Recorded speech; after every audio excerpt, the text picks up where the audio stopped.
Hello, fantasy managers. Welcome back to another episode of the First Pitch Podcast here on the Pitch List Podcast Network. My name is Carson Picard. I will be your host for this weekend edition of the pod. Let's get into everything baseball related from this Saturday, June 20th. And we will first talk about some news and notes, a fair bit of injury updates and things to get through, but nothing too crazy. Nathan Eovaldi was scratched from his should-be start yesterday with a left knee soreness diagnosis. Shouldn't be anything too serious. Is expected to start today. Bobby Witt Jr., on the other hand, grade 1 MCL sprain. And my apologies, I did not mention this yesterday. It was some news. It wasn't on the source that I usually look at, but still, my apologies. Anyway, grade 1 MCL sprain from the June 18th injury he sustained. He is going to be reevaluated today, so we'll see if there's an IL stint for him. Blake Trinan is going on the IL with right elbow inflammation that time of year. Adley Rutschman plays on the 7-day concussion IL. Michael Soroka left the start today against the Twins. 15-day IL with a strained left glute. Very quickly just came out. They said, yep, this is going to be what happens. So he is going to miss a few weeks at minimum. Jordan Lawler, 10-day IL with strained right hamstring. This guy,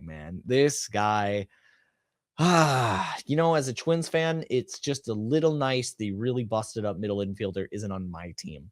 Isaiah Kiner-Falefa hits the 10-day IL with left forearm inflammation. This dates back from an injury a few days ago.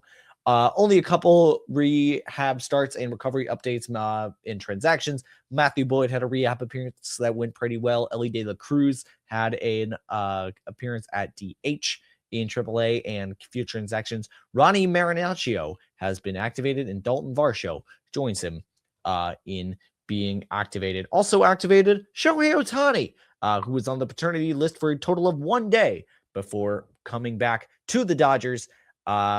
Congratulations to Mr. Ohtani. Now we move on to the notable performances from our hitters, and the top hitter of the day, I'm saying there are two of them, top hitters of the day are teammates, Bash brothers in the lineup order. It's Bryce Harper and Kyle Schwarber. Both went 4 for 5, both historic days. 4 for 5 with a cycle for Bryce Harper. He was fantastic, but he was very nearly outdone, and you can even say was outdone by his teammate Kyle Schwarber, who hit not 1, not 2, but 3 home runs, 2 of them tape measure blasts over 450 feet. Fantastic day at the plate for the entire Phillies offense, but particularly these two guys. 8 hits in total, just over 20 total bases in total. This was an outstanding day. So Bryce Harper, actually it was like 30 total bases. I mean, they were crazy. For Kyle Schwarber and Bryce Harper, they're my hitters of the day. Phillies with a commanding victory over the Mets. In that game, JT Realmuto also went 2 for 4 with a double. Mark Vientos, 2 for 4 with a home run.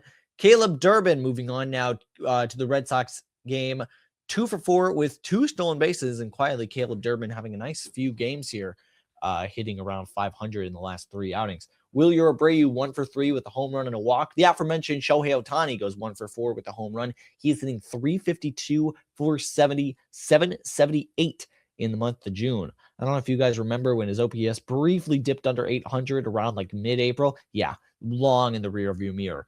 Leo Taveras went 2 for 4. Joe Adele, 3 for 5 with a pair of doubles. Donovan Walton goes 3 for 5 with a double. Spencer Horwitz goes 2 for 4 with a home run in a very bizarre game. Jake McCarthy goes 2 for 4 with a home run. Travis Bazzana goes 4 for 4 with 2 home runs, and were it not for a few other particularly excellent performances, he very well could have been, and maybe should be still, the hitter of the day.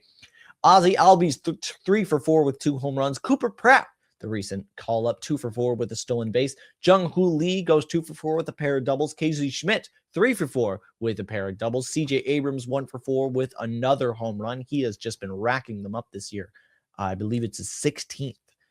Junior Caminero goes 3 for 3 with a walk. Chandler Simpson, pair of singles and a stolen base.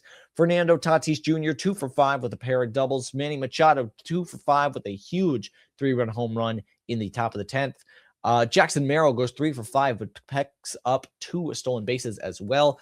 Wyatt Langford, 2 for 4 with a walk. Pete Armstrong, 2 for 4, a home run and a double. How about, or a home run and a walk, pardon me.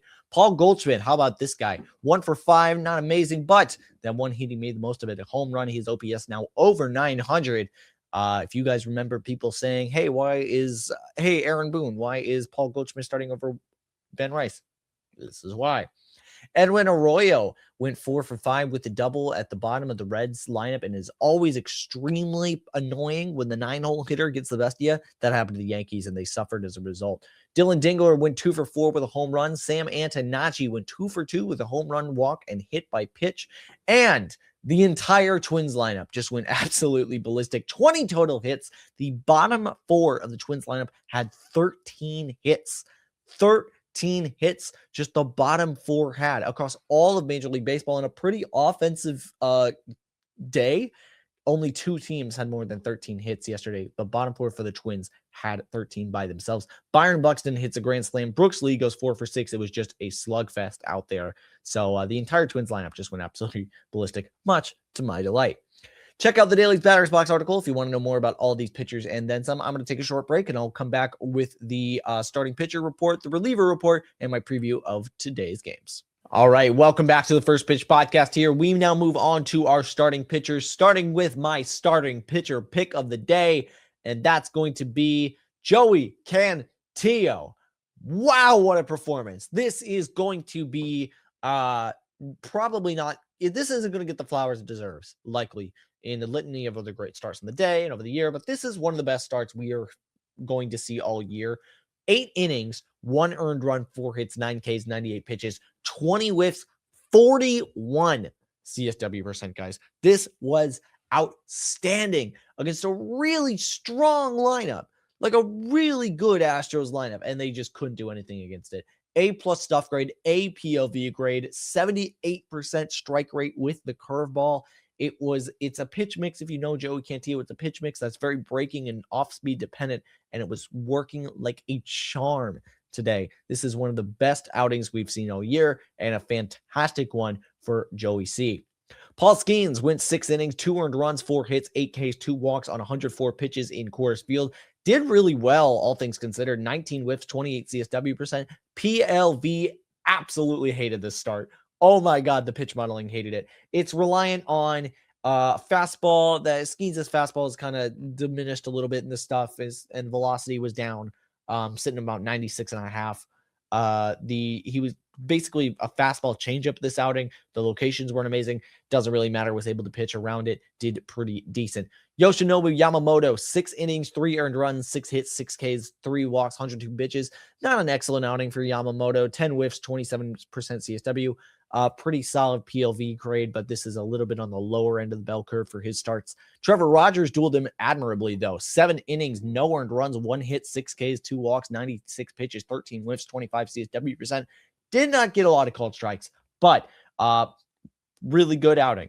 Against a fearsome lineup. Anytime you get 7 scoreless frames against the Dodgers, I think you have to just take what you can get.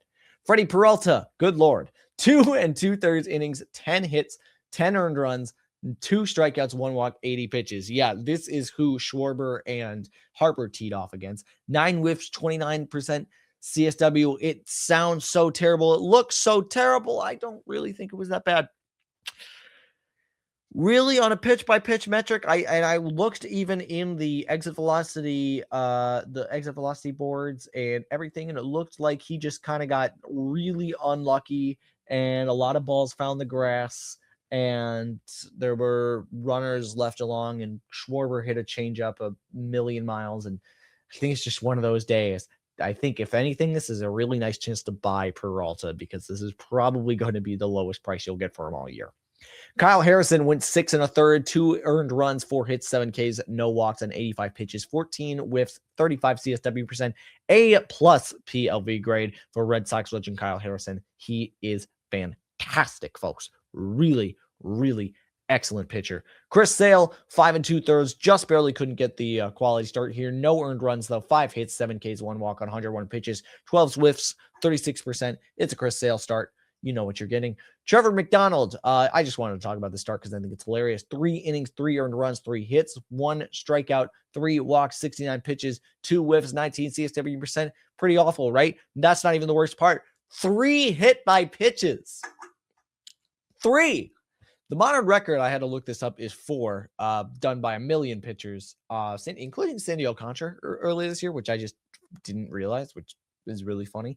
But yeah, to do so in 3 innings, crazy. Just horrific locations for McDonald. And this is one of the worst starts you'll see. And POV hated this a lot. So, I just thought it was fun to talk about. Sometimes it's a little tiring just talking about all the aces all the time. Well, here's how Chris Sale, here's how Tarek School does. Get into the fun stuff. On the other hand, Max Meyer went 5 innings, 2 earned runs, 7 hits, 7 Ks, 2 walks on 98 pitches, 9 whiffs, 30 CSW percent. The stuff does not quite match the whiff rates because the stuff was outstanding. Max Meyer has some of the best stuff in baseball. He is so good and is knocking on the door of ace tier. We'll see how he is ranked in the next edition of the list. Give the Plus Pitch podcast a listen and check Nick and Jake's daily SP roundups if you want to know more about all these pitchers and then some. We now move on to the reliever report as I talk about the saves and who blew it for yesterday's game. Louis Varland picked up his 15th save of the year for the Toronto Blue Jays as he has easily settled into that closer role. Kenley Jansen picked up his 9th save of the year for the Detroit Tigers. He is 16 away from his 500th career save. Mason Miller picked up his 20th save of the year. Clayton Beeter, his 5th save. Pete Fairbanks, his 11th. Jaden Hill barely picked up his 2nd save. And I don't know if you saw the outing of this. It was a ground ball to the left side, bases loaded on the top of the 9th, rather. Ground ball to the left side of the infield. Jake Mangum's cleat clips the glove of the shortstop that I'm blanking on the name of. Initially, it is ruled everyone safe and the game is tied. It goes and the umpires discuss it, and it is ruled that it's runner's interference. Batter is out or runner is out. Game is over. Crazy sequence. And initially, I didn't think it was the correct call, but a different broadcast showed the clip where the glove was clipped by the cleat. Baseball's crazy. Anyway, I just wanted to talk about that because that was one of the wildest things one of the wildest endings I've seen in ages. Circling back, Yennier Cano picks up his 1st save of the year in very interesting circumstances of his own against the Dodgers. Who blew it? Jacob Webb blew it for the Cubs. They had an early lead and it was all for naught. 0.2 frames, 3 earned runs, or 2/3 of frames, 3 earned runs, 3 hits. For Jacob Webb as the Cubs lose 8-6. Aaron Ashby just gets 1 out, 2 earned runs, 2 hits as the Brewers blow it against the Braves. And in weird circumstance too, considering they already used Meagle, they already used Uribe, turn to Ashby for the closer role, doesn't get the job done. Check out Rick Graham's weekly articles for more information about these relievers and more. Looking forward to today's slate of games, top matchups I want to highlight here. Red Sox at the Mariners. It is Peyton Tolley versus Logan Gilbert. Mets at the Phillies. David Peterson versus Zach Wheeler. Reds at the Yankees. Chase Burns versus Emma Rodriguez. And my game of the day is going to be the Blue Jays at the Cubs. Dylan Cease versus Shota Imanaga. Should be a fastball heavy, very interesting matchup between the two righties. So that's going to be the games of the day, and that is going to be the First Pitch podcast today. For more information on everything baseball, hop on to pitchlist.com. For further access, sign up for PL Plus or PL Pro to gain access to the Discord PLV apps and to support the Pitch List app. Finally, my name is Carson Picard. You can find me on the Shallows podcast with my great co-host Eric Henriksen, as well as on the website formerly known as Twitter at Carson Picard PL. Thank you very much for listening. Good luck with the rest of your weeks. Bless the knees, bless the elbows. Take care, you guys.